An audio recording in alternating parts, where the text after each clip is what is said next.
دوسری چیز جو پیارے نبی صلی اللہ علیہ وسلم نے فرمایا وہ کیا ہے؟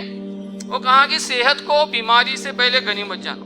دیکھیے انسان جب تندرست ہوتا ہے نا تو اس کے پاس موقع ہوتا ہے، اس کے پاس اپارچونٹی ہوتی ہے کہ وہ صحت کے اندر اللہ تعالیٰ کی کیا کرے؟ خوب ڈٹ کر عبادت کرے، جتنی چاہے فرض کے بعد نوافل نماز پڑھے، جتنا چاہے قرآن میں غور کرے، جتنا چاہے دوڑ دھوپ کر کے اللہ کے دین کی کیا کرے؟ خدمت کرے، جتنا چاہے وہ لوگوں کی مدد کرے۔ یہ سارے کام وہ کر سکتا ہے کب؟ جب اس کے پاس صحت ہوگی۔ لیکن اکثر کیا ہوتا ہے؟ انسان صحت کی جو ناقدری کرتا ہے۔ آج اگر ہم اپنے سماج کا جائزہ لیں گے تو مجھے یہ بتائیں کہ شاذ ہی کوئی گھر ہوگا جہاں پہ کوئی بیمار نہیں ہے، شاذ ہی کوئی گھر ہوگا کہ جہاں پہ کوئی فرد کسی نہ کسی بیماری سے نہیں جوجھ رہا ہے۔ تو ایسا کیوں ہو رہا ہے؟ ایسا کیوں ہوتا ہے؟ اس کی بڑی وجہ یہ ہے کہ یہ جو اتنی بڑی نعمت اللہ تعالیٰ نے ہم کو عطا کی تھی صحت کی، ہم نے کیا کی؟ ہم نے اس نعمت کی ناقدری کی۔ We taken it for granted۔ اعوذ باللہ من الشیطان الرجیم، بسم اللہ الرحمن الرحیم، رب اشرح لی صدری ویسر لی امری واحلل عقدۃ من لسانی یفقہوا قولی، صدق اللہ العظیم۔ سامعین اکرام، السلام علیکم ورحمۃ اللہ وبرکاتہ۔ پیارے نبی صلی اللہ علیہ وسلم کی ایک بہت مشہور حدیث ہے جسے آپ نے ایک شخص کو نصیحت کرتے ہوئے فرمایا، اور اس شخص کے حوالے سے تا قیامت تمام انسانوں کو نصیحت کر دی۔ حدیث یہ ہے کہ تم 5 چیزوں سے پہلے غنیمت یا نعمت سمجھو، اور وہ 5 چیزیں کیا بتائی؟ کہ اپنی جوانی کو بڑھاپے سے پہلے غنیمت جانو، پھر صحت کو بیماری سے پہلے غنیمت جانو، مالداری کو غریبی سے پہلے نعمت جانو، فرصت کو مصروفیت سے پہلے غنیمت جانو، اور زندگی کو موت سے پہلے غنیمت جانو۔ یہ حدیث سلسلہ صحیحہ میں امام البانی نے لے کر آئے، اور بھی دوسری احادیث کی کتاب میں یہ حدیث موجود ہے۔ اب آئے اس سے پہلے کہ ہم لوگ اس حدیث کے اوپر غور و فکر کریں، یہ دیکھیں کہ اس طرز کے اوپر قرآن مجید کیا کہتا ہے۔ اب دیکھیں قرآن کے اندر اللہ تعالیٰ نے سورہ معارج میں آیت نمبر 19 سے 21 میں اسی طریقے کی کچھ بات کہی ہے کہ انسان کو ہم نے جو ہے وہ بڑا تھڑدلا پیدا کیا ہے کہ جب ہم اس کو نعمتوں سے نوازتے ہیں تو وہ پھولنے اور اکڑنے لگتا ہے، اور جب اس کی نعمتیں اس سے چھین لی جاتی ہے، جب اس کو آزمائش میں مبتلا کیا جاتا ہے تو وہ چلانے اور واویلا مچانے لگتا ہے۔ پھر سورہ عادیات میں آپ دیکھیں اللہ تعالیٰ فرماتے ہیں کہ ان الانسان لربہ لکنود، کہ حقیقت یہ ہے کہ انسان اپنے رب کا بڑا ناشکرہ ہے۔ کیوں؟ کیونکہ سورہ عادیات کو اگر آپ شروع سے 1 سے 5 آیات پڑھیں گے تو وہاں پہ اللہ تعالیٰ نے ایک مثال کو پیش کی کہ دیکھو ہم نے تم کو گھوڑا، ایک کتنی بڑی اور عظیم نعمت عرب کے اندر اس وقت پائی جاتی تھی، یہ عطا کی، اور اس نعمت کو پانے کے بعد، اس نعمت کو ملنے کے بعد تم سے یہ تقاضا کیا جا رہا تھا کہ تم شکرانے نعمت کی روش اختیار کرتے، لیکن تم نے کیا کیا؟ تم نے زمین میں فساد برپا کیا، تم نے زمین میں لوٹ مار برپا کی، اور جو نعمت ہم نے دی تھی اس نعمت کا کیا کیا؟ مس یوز کیا۔ تو آپ دیکھیے یہ بنیادی اصول ہے جس کے تحت ہم جو ہے انشاءاللہ اس حدیث کے اوپر غور کرنے کی کوشش کریں گے کہ جب بھی اللہ تعالی ہم کو کسی بھی نعمت سے نوازے، اس نعمت کو ملنے اور پانے کے بعد ہم سے جو تقاضا یا ایکسپیکٹیشن کی جاتی ہے وہ یہ ہے کہ ہم اللہ تعالیٰ کا شکر بجا لائیں، یعنی اس نعمت کا استعمال ایسے کرے کہ جو اللہ کو خوش کرنے اور اللہ کو راضی کرنے والی ہو، نہ کہ اس نعمت کو لے کر اس کا استعمال ایسے کرے جو شیطان کو خوش کرنے والی ہو اور اللہ کو جو ہے وہ ناراض کرنے والی، یہاں تک اللہ کے جو ہے غضب کو بھڑکانے والی ہو۔ تو آئیے ہم دیکھتے ہیں کہ یہاں حدیث مبارکہ میں 5 الگ الگ چیزوں کو پیارے نبی صلی اللہ علیہ وسلم نے بتائے ہیں۔ سب سے پہلی چیز جو بتائی گئی، جس کو انگلش میں کہا جاتا ہے کہ فرسٹ تھنگز فرسٹ، وہ ہے جوانی۔ جوانی کو، اس کی قدر کرو، اس نعمت کو بڑی قیمتی سمجھو اس سے پہلے کہ بڑھاپا آ جائے۔ اور آپ دیکھیے ہم جانتے ہیں کہ جوانی کی جو اہمیت ہے اس کا اندازہ اس بات سے بھی ہوتا ہے کہ وہ مشہور ترمذی کی جو حدیث ہے جس میں پیارے رسول صلی اللہ علیہ وسلم نے فرمایا کہ بندے کے دونوں قدم قیامت کے روز اللہ کے حضور ہٹ نہیں سکتے جب تک وہ 5 سوالوں کا جواب نہ دے دے، اس کے قدم ہل نہیں سکتے۔ اور وہ 5 سوال کیا ہے ہم جانتے ہیں۔ پہلے سوال میں ہی پوچھا گیا کہ ہم نے تم کو عمر دی تھی، زندگی دی تھی، تم نے یہ زندگی کہاں گزاری؟ پھر اس کے بعد اللہ تعالیٰ پوچھیں گے کہ ہم نے تم کو جوانی دی تھی، تم نے جوانی کا استعمال کیسے کیا؟ بھائیوں اور بہنوں، ہم جانتے ہیں کہ جوانی تو زندگی کا حصہ ہے، زندگی کے اندر جوانی آ جاتی ہے، لیکن اس کے بعد بھی اللہ تعالیٰ خاص ہم کو جوانی کے بارے میں الگ سے پوچھیں گے۔ اس سے جوانی کی جو اہمیت ہے اس کا اندازہ ہوتا ہے کہ اللہ کے نزدیک جو جوانی کا ایام، جوانی کا جو پیریڈ ملا ہے، یہ کتنی زیادہ قیمتی اور اہم ہے۔ ورنہ ہم جانتے ہیں کہ ایک مرتبہ انسان اس دہلیز کو پار کر جائے اور عمر کے اس حصے میں پہنچے جسے بڑھاپا کہتے ہیں، اس کے جسم کے اعضاء کیا ہو جاتے ہیں؟ کمزور آ جاتے ہیں، طاقت، قوت، عزم، ساری چیزوں میں کمزوریاں آتی ہیں، اور وہ چاہ کر بھی، وہ خواہش کر کے بھی کیا کر سکتا ہے؟ کوئی بڑی تبدیلی نہیں لا سکتا ہے، اللہ کی عبادت اس حیثیت سے نہیں کر سکتا جیسے ایک جوان کرتا ہے۔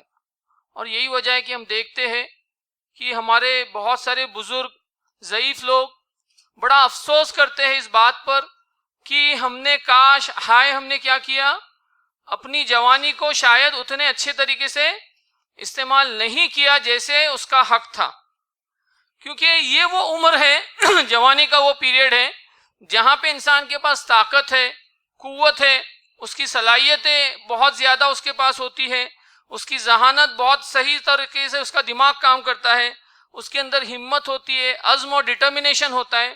مطلب یہ کہ وہ اس دنیا میں جو چاہے وہ کر سکتا ہے۔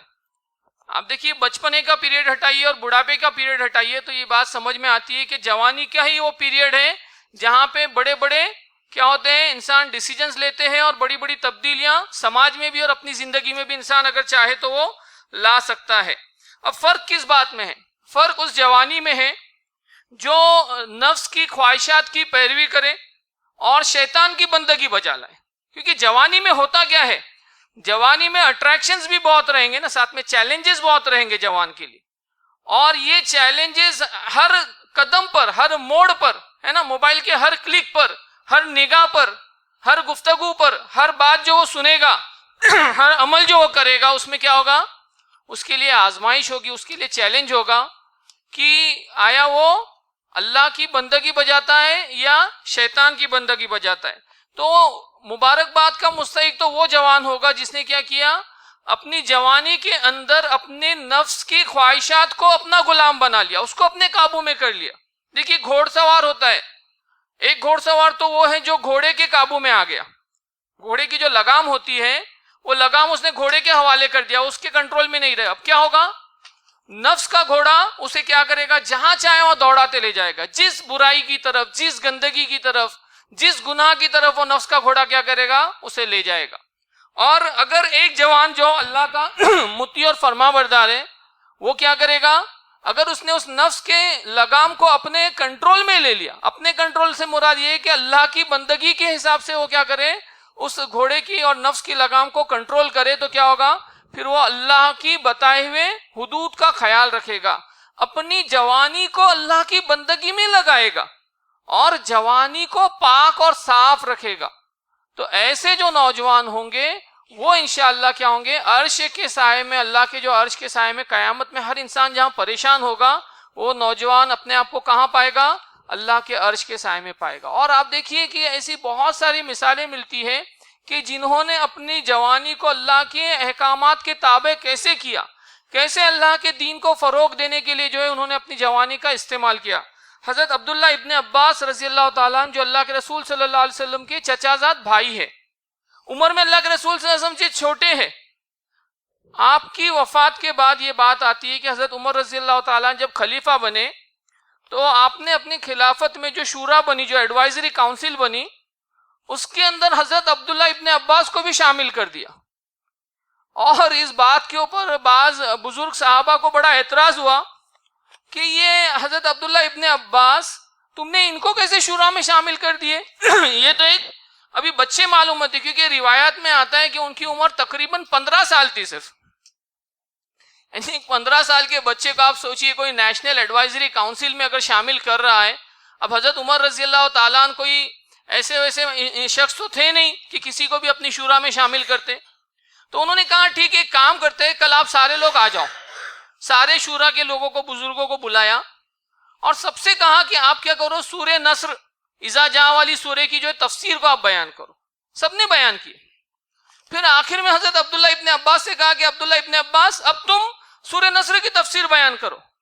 وہ کہتے ہیں کہ سورہ نصر میں جو احکام آئے کہ اذا جاء نصر اللہ والفتح, جب دین غالب ہوگا, جب فتح ہوگی اور کیا ہوگا, لوگ جوک در جوک دین میں داخل ہوں گے, تب تم کیا کرو, استغفار کرو, توبہ کرو. تو اس میں یہ میسج ہے کہ نبوت کا کام یہاں تمام ہو رہا ہے اور اللہ کے نبی صلی اللہ علیہ وسلم کا کیا ہے, جانے کا وقت. یعنی یہ آخری مکمل سورہ ہے جو نازل ہوئی. حضرت عمر نے کہا دیکھا اس لیے میں نے ان کو شورا میں شامل کیا. تو عمر جو ہے, کم عمر کے اندر بھی لوگوں نے کیا کیا, اپنی جوانی کو اللہ کے دین کے واسطے لگا دیا. ہم جانتے ہیں کہ آج حضرت عبداللہ ابن عباس کا تفاسیر کی دنیا میں, علم کی دنیا میں ایک بہت بڑا مقام ہے. یعنی آپ کی تفسیر کو ایک طرح سے پتھر کی لکیر مانا جاتا ہے. آپ کے جو شاگرد مجاہد, انہوں نے آپ کی تفسیر کو جمع کر کے تفسیر مجاہدی جمع کیا ہے. تو یہ ہوتا ہے کہ انسان جب اپنے نفس کو کیسے ڈھالنا چاہتا ہے, اپنی جوانی کو کیسے استعمال کرنا چاہتا ہے, تو یہ مثالیں ملتی ہے. پھر دوسری چیز جو پیارے نبی صلی اللہ علیہ وسلم نے فرمایا وہ کیا ہے, وہ کہا کہ صحت کو بیماری سے پہلے غنیمت جانو. دیکھیے انسان جب تندرست ہوتا ہے نا, تو اس کے پاس موقع ہوتا ہے, اس کے پاس اپارچونیٹی ہوتی ہے کہ وہ صحت کے اندر اللہ تعالیٰ کی کیا کرے, خوب ڈٹ کر عبادت کرے. جتنی چاہے فرض کے بعد نوافل نماز پڑھے, جتنا چاہے قرآن میں غور کرے, جتنا چاہے دوڑ دھوپ کر کے اللہ کے دین کی کیا کرے, خدمت کرے, جتنا چاہے وہ لوگوں کی مدد کرے. یہ سارے کام وہ کر سکتا ہے کب, جب اس کے پاس صحت ہوگی.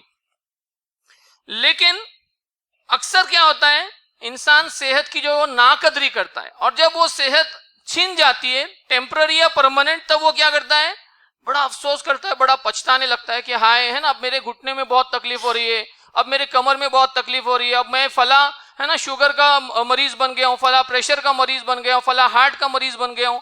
عمر بہت زیادہ نہیں ہوتی ہے, لیکن اس کے باوجود کیا ہوتا ہے, مختلف نوع کیا ہوتا ہے, انسان بیماریوں میں ملوث ہوتا ہے. اور آج اگر ہم اپنے سماج کا جائزہ لیں گے تو مجھے یہ بتائیں کہ شاذ ہی کوئی گھر ہوگا جہاں پہ کوئی بیمار نہیں ہے.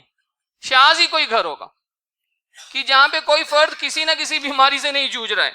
تو ایسا کیوں ہو رہا ہے, ایسا کیوں ہوتا ہے؟ اس کی بڑی وجہ یہ ہے کہ یہ جو اتنی بڑی نعمت اللہ تعالیٰ نے ہم کو عطا کی تھی, صحت کی, ہم نے کیا کی, ہم نے اس نعمت کی ناقدری کی. وی ٹیکن اٹ فار گرانٹیڈ, ہے نا. اور اسی وجہ سے کیا ہو رہا ہے, ہم مختلف بیماریوں کے اندر ملوث ہو رہے ہیں. آپ دیکھیے مسلم شریف کی حدیث ہے, پیارے نبی صلی اللہ علیہ وسلم فرماتے ہیں کہ اللہ تعالیٰ کو جو ہے ایک طاقتور مومن ایک ضعیف مومن کے مقابلے میں بہت زیادہ پسندیدہ بھی اور اللہ کے نزدیک وہ بہتر ہے.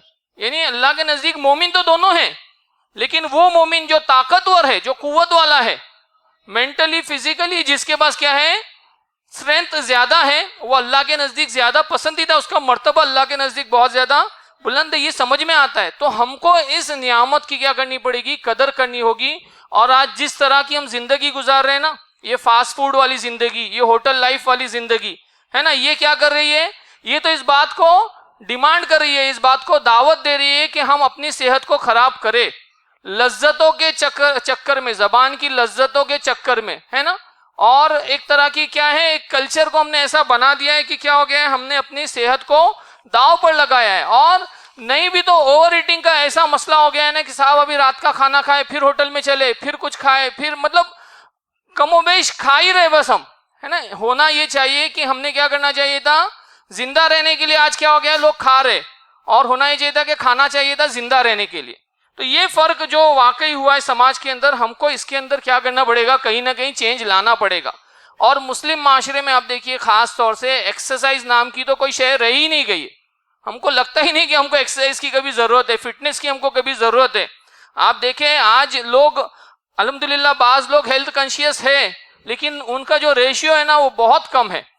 اکثریت جو ہے آج کیا ہے, فٹنس سے اور یہ ساری چیزوں سے بہت دور ہے. فٹنس کے ہم کو یاد کب آتی ہے, جب ڈاکٹر کے پاس جا کے ہزاروں اور لاکھوں روپیہ جب خرچ کرنا پڑتا ہے نا, تب احساس ہوتا ہے کہ ارے نہیں صاحب صحت کا دھیان رکھنا چاہیے تھا. انگلش میں کہتے ہیں کہ prevention is better than cure.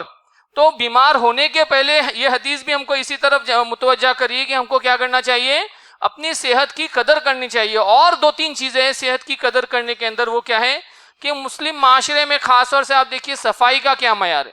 پانی دیکھیے کیسا آ رہا ہے ہمارے یہاں پہ، پانی کے اندر مٹی ہے یا مٹی میں پانی ڈال کے دیا جا رہا ہے. پولیوشن کی کیا صورتحال ہے، یہ ساری چیزیں آپ دیکھیے، یہ بہت زیادہ کیا ہے، تشویشناک صورتحال ہے، بہت الارمنگ سچویشن ہے. وہ امت جو خیر امت ہے، جو لیڈر امت ہے، اگر اس کی یہ صورتحال رہے گی تو کیا ہوگا آپ بتائیے. حدیث میں تو یہ آتا ہے کہ صفائی جو ہے وہ نصف ایمان ہے، نصف ایمان. اور صحت کو خراب کرنے کے لیے صاحب کیا چیزیں ہیں، سگریٹ اور گٹکھا، یہ یعنی چیزوں میں کمی نہیں تھی، کھانا پینا گندگی اور یہ ساری چیزیں کم نہیں تھی. تو سگریٹ اور گٹکا لوگ کیا کہتے ہیں، فتوا کدھر ہے، فتوا کدھر لکھا ہے کہ حرام ہے. میں پوچھتا ہوں اللہ نے آپ کو عقل دی ہے کہ نہیں، صحیح اور غلط کی آپ کو تمیز ہے کہ نہیں. ذرا جائیے وہ ٹاٹا ہاسپٹل میں اور دیکھیے جو لوگ گٹکے کا شکار ہے وہ کیسے کیسے ان کو ہے نا کینسر ہوتے ہیں اور کتنی بھیانک ان کی موت ہوتی ہے. تو یہ کیا ہے، میں اپنی آنکھوں کا ایک واقعہ بتاتا ہوں. جسلوک ہاسپٹل کے اندر والد صاحب ایڈمٹ تھے، بازو کے بیڈ پہ ایک شخص راجستھان سے علاج کے لیے آیا تھا، بہت علاج کر چکا تھا، ایک نوجوان، ابھی بس شادی ہوئی، 1-2 سال ہوا، ایک بچہ ہوا، اور کہا کہ بہت سالوں سے گٹکے کا عادی تھا، کینسر اس سٹیج میں پہنچا کہ اب لا علاج ہو گیا ہے، اب ساری دولت لگانے تیار ہے، لیکن اب ڈاکٹروں نے کیا کر دیا ہے، جواب دے دیا ہے. تو آپ مجھے یہ بتائیں کہ یہ کیا ہے، اس کے لیے آپ کو کوئی فتوے کی ضرورت ہے کہ اللہ نے آپ کو عقل دیا ہے نا، آپ اپنے جسم میں کیا ڈال رہے، زہر ہی ڈال رہے اور کچھ نہیں ڈال رہے. تو یہ ہم کو دیکھنا ہوگا کہ ہمارا فٹنس لیول کیا ہے، ہمارے اسلاف کا کیا تھا. حضرت علی رضی اللہ تعالیٰ عنہ کے بارے میں آتا ہے کہ آپ خیبر کا جو قلعہ تھا اس کو فتح کرنے کے لیے صحابہ کی ایک فوج لے کر گئے. پیارے نبی صلی اللہ علیہ وسلم نے آپ کے ہاتھ میں جھنڈا دیا تھا. جب آپ خیبر کے قلعے کے پاس پہنچے تو یہودی جو تھے وہ باہر آئے لڑنے کے لیے، آپ سے اور ساری فوج سے لڑنے کے لیے آئے. لڑائی چھڑ گئی. لڑائی کے دوران کیا ہو گیا، ایک یہودی نے حضرت علی رضی اللہ تعالیٰ عنہ کے اوپر حملہ کر دیا ہے نا. صحابہ یا اس وقت لڑنے والے لوگ کیا کرتے تھے، ایک ڈھال اپنے پاس رکھتے تھے. وہ حملے کے اندر کیا ہو گیا، حضرت علی کی ڈھال گر گئی، کہیں دور چلی گئی. حضرت علی رضی اللہ تعالیٰ عنہ نے کیا کیا، وہ اس وقت قلعے کا جو دروازہ تھا اس پورے دروازے کو اکھاڑ لیا اور ایک ہاتھ سے اس دروازے کو اپنے ڈھال بنائے اور پوری جنگ لڑی، یہاں تک کہ اللہ تعالیٰ نے آپ کو فتح نصیب کیا. اس حدیث کو جو صحیح حدیث ہے اور اس کو حضرت ابو رافع رضی اللہ تعالیٰ روایت کرتے ہیں، مسند احمد کی حدیث ہے. حضرت ابو رافع رضی اللہ تعالیٰ کہتے ہیں جب جنگ ختم ہو گئی تو 7 صحابہ مل کر اور 8واں میں ہم مل کر اس دروازے کو ہلانے کی اپنے ایڑی چوٹی کا زور لگائے، لیکن وہ دروازہ ٹس سے مس نہیں ہوا. وہ دروازہ جس کو حضرت علی رضی اللہ تعالیٰ عنہ نے اپنے ایک ہاتھ سے اٹھا کر ڈھال بنایا تھا. یعنی آپ سوچئے کہ صحابہ کی پرائرٹیز کیا تھی، کیا طاقت اور قوت، کیا فولادی طاقت اور قوت ان کے اندر تھی، اور اسلام کے کاز کے لیے کیسے انہوں نے اپنی طاقت اور قوت کو لگایا. اور بھائیوں اور بہنوں، صرف مردوں کی یہ صورتحال نہیں تھی، ہماری مائیں اور بہنیں بھی کہیں پیچھے نہیں تھی. آج کی طرح نہیں ہے کہ ہماری مائیں اور بہنیں کیا ہیں، مختلف ہے نا، تھوڑا سا زیادہ کام ہو گیا، تھوڑا سا گھر سے زیادہ باہر ایگزرشن ہو گیا تو کیا ہے، مختلف شکایتیں کر رہی ہے فزیکل اس کی ڈیفیشنسیز کی. مردوں کے اندر بھی یہ پرابلم ہے. آپ دیکھیے حضرت صفیہ رضی اللہ تعالیٰ عنہ جو اللہ کے رسول صلی اللہ علیہ وسلم کی پھوپھی ہے، ان کے بارے میں آتا ہے کہ غزوہ احزاب کے اندر اللہ کے رسول صلی اللہ علیہ وسلم نے کیا کیا، جتنی عورتیں اور بچے تھے ان کو ایک انصار صحابہ کے قلعے کے اندر جو ہے ان کو محفوظ کر دیا، اور حضرت حسان بن ثابت رضی اللہ تعالیٰ عنہ کی ان کی ساری عورتوں کی نگرانی کے لیے رکھا. حضرت صفیہ رضی اللہ تعالیٰ عنہ نے دیکھا کہ ایک یہودی جو ہے اس قلعے کا تعاقب کر رہا ہے. آپ گئی اور حضرت حسان رضی اللہ تعالیٰ عنہ سے کہا کہ دیکھو یہودی جو ہے نا قلعے کا تعاقب کر رہا ہے اور باہر دوسرے یہودی بھی کھڑے، تم کیا کرو، جا کے اس یہودی کا کام تمام کرو. حضرت حسان رضی اللہ تعالیٰ عنہ کہتے ہیں کہ اگر میرے اندر اتنی طاقت ہوتی تو میں جنگ میں اللہ کے رسول صلی اللہ علیہ وسلم کے ساتھ نہیں ہوتا، میں یہاں تھوڑی ہوتا. اب دیکھیے کوئی ری ایکشن نہیں دیا انہوں نے ایک ہتھیار لیا، چپکے سے گئی. اب اللہ کے رسول صلی اللہ علیہ وسلم کی پھوپھی ہے تو عمر کا ہم کو اندازہ ہو سکتا ہے. وہ گئی اور اس یہودی پر ایسا زوردار حملہ کیا کہ یہودی کا کام تمام ہو گیا، اور پھر اس کے سر کو دھڑ سے الگ کیا اور اوپر سے جتنے دوسرے یہودی کھڑے تھے وہاں پھینک دیا. تاکہ ان میں یہ ہیبت پیدا ہو کہ یہاں پہ قلعے میں کیا ہے، ہتھیار ہے اور ان کے پاس بھی حفاظت کا انتظام ہے۔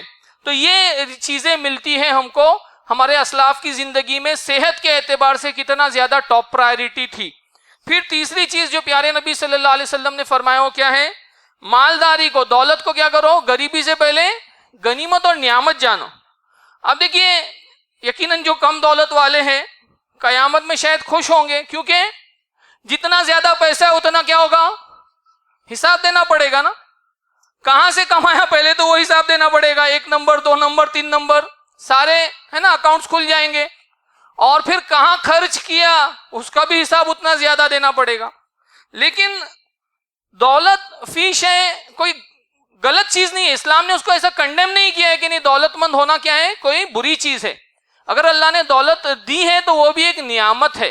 سوال صرف یہ ہے کہ دولت جب ملتی ہے تو انسان اس دولت کا استعمال کیسے کرتا ہے نا، ورنہ ہوتا کیا ہے کہ انسان دولت ملنے کے بعد تو پہلے کیا ہو جاتا ہے، پھولنے لگتا ہے، اس کے پاس کوئی گاڑی آئی، اس کے پاس کوئی بڑا موبائل آ گیا ہے نا، اس کے پاس اچھے کپڑے آ گئے، برانڈز میں چلا گیا، تو پھر کیا ہوتا ہے وہ بڑا پھولنے لگتا ہے۔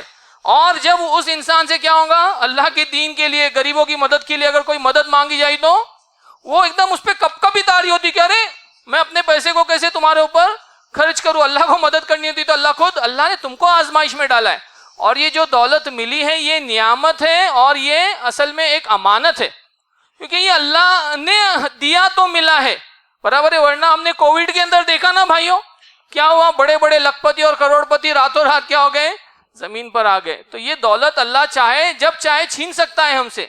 اگر آج دولت ہے تو یہ دولت اس بات کا تقاضا کر رہی ہے کہ ہم کیا کریں، اس دولت کا صحیح استعمال کریں، راہ خدا میں، مطلب اپنی ضرورت زندگی کے اوپر خرچ کریں، لیکن ساتھ میں کیا کریں، راہ خدا میں بھی اس کا صحیح استعمال کرنا چاہیے۔ آپ دیکھیں عام طور پہ یہ ہوتا ہے کہ ہم کو لگتا ہے کہ دولت کیا ہوتا ہے، خرچ کرنے سے گھٹتی ہے۔ میں ایک بہت پیاری حدیث ہے مسلم کے اندر، وہ حدیث آپ کو سنانا چاہتا ہوں، جس کو حضرت ابو ہریرہ رضی اللہ تعالیٰ عنہ نے روایت کیا ہے کہ پیارے نبی صلی اللہ علیہ وسلم فرماتے کہ ایک شخص صحرا میں تھا، اسے بادل کی گرج سنی اس نے، اور اس میں سے آواز آئی کہ فلاں شخص کے باغ کو سیراب کرو۔ بادل سے پانی گرا، ایک جھرنے کے اوپر پانی گرا، سارے نالوں کا پانی جمع ہوا اور وہ ایک راستے کی طرف جانے لگا۔ وہ شخص اس پانی کا اور بادل کا پیچھا کرتے ہوئے اس باغ تک پہنچا جہاں وہ پانی جا رہا تھا۔ اس شخص نے دیکھا کہ اس میں ایک شخص ہے جو اس باغ کا مالک ہے، اس نے اس سے اس کا نام پوچھا تو اس نے وہی نام بتایا جو اس نے بادلوں سے سنا تھا۔ پھر اس نے بڑے تعجب سے پوچھا کہ بھائی تم ایسا کیا عمل کرتے ہو کہ اللہ تعالیٰ کی طرف سے اتنی زبردست عظیم نوازش ہے تمہارے لیے کہ اس صحرا کے اندر اللہ تعالیٰ تمہارے باغ کو خاص طور سے سیراب کر رہا ہے؟ اس نے کہا کہ اب چونکہ تم نے پوچھا ہے میں بتاؤں گا کہ میں اپنے باغ سے جو آمدنی ہوتی ہے اس کے 3 حصے کرتا ہوں۔ باغ سے جو آمدنی ہوتی ہے اس کے 3 حصے کرتا ہوں۔ ایک حصہ اپنے اور اپنے اہل و عیال کی ضرورتوں کے اوپر خرچ کرتا ہوں، ایک حصہ باغ کے اوپر اس کے نشو و نما، اس کے ری انویسٹمنٹ جس کو ہم لوگ کہتے ہیں آج کی زبان میں، بزنس کے اندر ری انویسٹ کرنا اور بزنس کو اور بڑھانے کے لیے انویسٹ کرنا، دوسرا حصہ اس میں لگاتا ہوں، اور تیسرا حصہ جو ہے وہ پورا کیا کرتا ہوں، راہ خدا میں غریبوں اور جو مسافر ہیں ان کی مدد کے لیے خرچ کرتا ہوں۔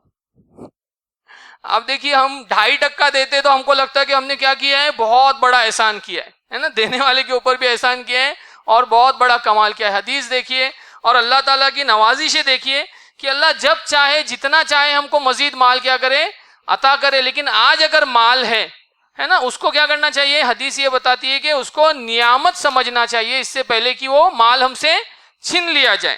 پھر چوتھی چیز جو اللہ کے رسول صلی اللہ علیہ وسلم نے فرمائی وہ کیا ہے، بے فکری یا فرصت کو جو ہے وہ مصروفیت سے پہلے غنیمت جاننا چاہیے۔ دیکھیے جو فرصت کے اوقات اگر ملتے ہیں تو اس کو کیا کرنا چاہیے، اس کی بڑی قدر کرنا چاہیے۔ مطلب آج ایسا نہیں ہے کہ خالی وقت یا فری ٹائم ہمارے پاس میسر نہیں ہوتا ہے۔ ہم صرف اپنے موبائل کا جائزہ لیں تو ہم کو اندازہ ہوئے گا کہ دن بھر کے اندر کتنا سارا وقت ہم کیا کر رہے ہیں، موبائل کے اندر لایانی چیزوں میں انویسٹ کر رہے ہیں نا، الگ الگ یوٹیوبس کے اندر، الگ الگ انسٹاگرام پہ، الگ الگ گیمز کے اندر، الگ الگ ایسی چیزوں میں انویسٹ کر رہے ہیں۔ آپ بتائیں مجھ کو کل جب قیامت میں اگر یہ موبائل کا ریکارڈ اوپن کر دیا جائے اور بڑی اسکرین پہ اللہ تعالیٰ بتائے کہ دیکھو تم نے اپنے موبائل کے اندر اتنا وقت لگایا اور ان کاموں میں لگایا، تو اس وقت ہم کیا کریں گے؟ تو ہونا یہ چاہیے بھائی اور بہنوں کہ اس سے پہلے کہ ہم کو اللہ تعالیٰ مصروف کر دے، واقعی ہم کیا ہو جائیں؟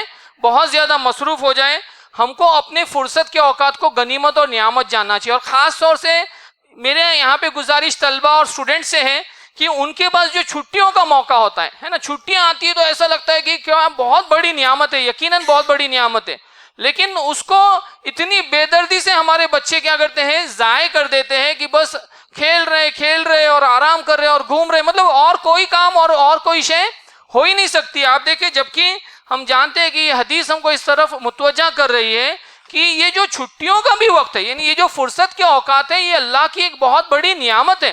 دیکھیے اصل میں کیا ہے، we are Muslims by chance, we are not Muslims by choice. ہم کو مسلم بائی چوائس بننا ہوگا، اور والدین کو بھی اس بات کی کوشش کرنی ہوگی کہ جو ٹاپ پرائرٹی چھٹیوں میں ہو کہ بچے انٹرٹینمنٹ کرے، یہ ساری چیزیں کرے، لیکن دن کا کوئی ایک وقت ایسا مختص ہو، فکس ہو، جہاں پہ بچوں کو دینی تعلیم کے لیے ہم کیا کریں؟